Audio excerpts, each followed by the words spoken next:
The time that you were inside the residence, you did not seek to or ask permission to look around any place other than where you happen to be standing, which is right inside that front door of the family room, sort of adjacent to the kitchen area, correct? That is correct, yes, sir. You didn't walk into any adjacent rooms?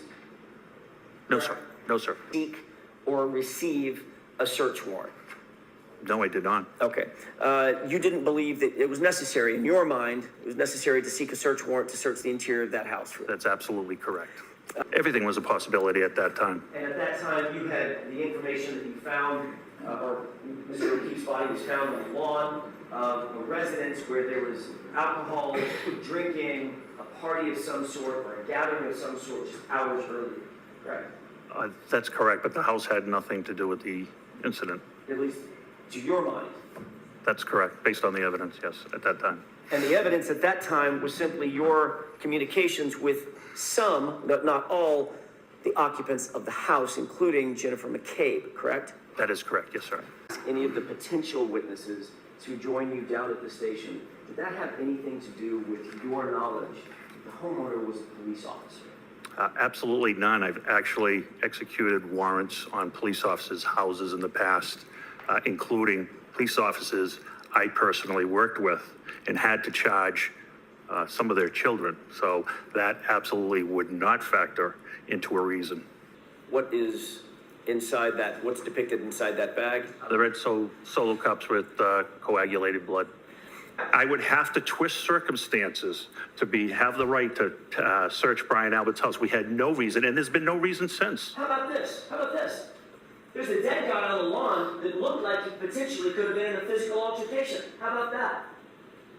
Might that be of some concern to go inside the house and see if there was a struggle that started in the house?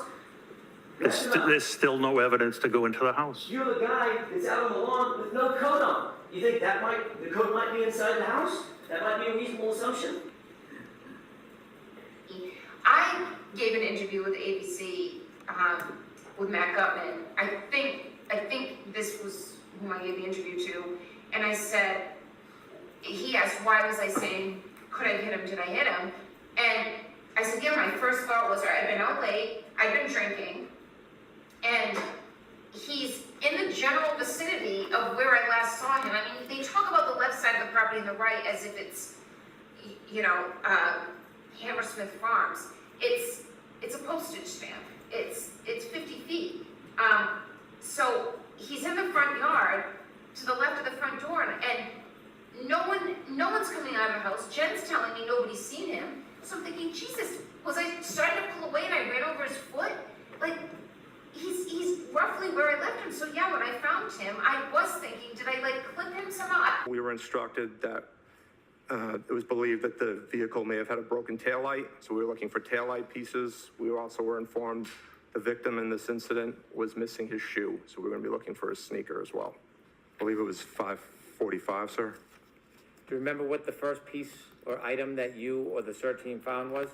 It was a piece of taillight.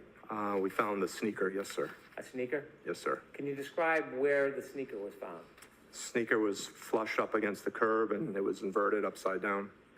There was snow on and inside the sneaker. That night, do you recall if there was any other pieces of taillight recovered? I believe in total we located maybe 6 or 7 pieces of taillight. Is that one of the photographs you identified earlier? Yes, it is, sir. Is there a chance, Ms. Gilman, that we could do a close-up of that? Can you describe what you're seeing? It's a piece of clear taillight. It's got rigid edges, some indentations on it, distinctive markings. Can you see the shovel marks near that piece? Yes, they're directly behind it and off to the left. You can see the molding of the shovel. Is that a closer picture of the same item? Yes. The imprint, does that give you a clearer view of the shovel you were speaking about? Yes, it does, sir. And if we could have 76A, please.